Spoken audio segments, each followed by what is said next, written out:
काशी येथील ऐतिहासिक मणिकर्णिका घाटाचं संवर्धन आणि पुण्यश्लोक अहिल्यादेवी होळकरांनी बांधलेल्या बंदिरांच्या कथित तोडकामावरून जयंत पाटील यांनी विधानसभेत अर्थसंकल्पावरील चर्चेत काही मुद्दे उपस्थित केले होते। त्या आरोपांनाही अर्थसंकल्पावरील चर्चेला उत्तर देताना मुख्यमंत्री फडणवीसांनी पुराव्यांसह उत्तर देत आरोप फेटाळले।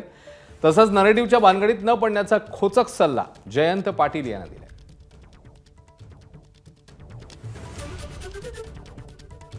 तुमच्यासारख्या माणसांनी तरी अशा नरेटिव्हच्या भानगडीत पडू नये।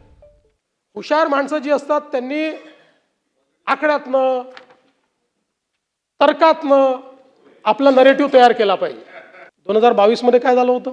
22 मध्ये तुमच्याकडे असलेला सर्वात मोठा पक्ष शिवसेना, त्यांना मिळाले 16%, काँग्रेसला मिळाले 26% आणि तेव्हाच्या राष्ट्रवादीला मिळाले 57%। आम्ही तर 137 आहोत। तुम्ही किती होतात? 54। आपण धार्मिक लोक आहोत आणि अहिल्या माता तर अशा आहेत की ज्यांनी संपूर्ण देशामध्ये ज्यावेळेस परकीय आक्रमकांनी धार्मिक स्थळ उद्ध्वस्त केली होती, ती सगळी स्थळ तयार करण्याचं काम हे अहिल्या मातांनी केलं।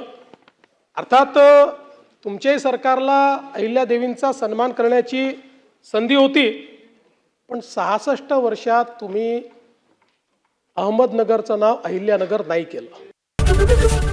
एबीपी माझा, उघडा डोळे बघा नीट।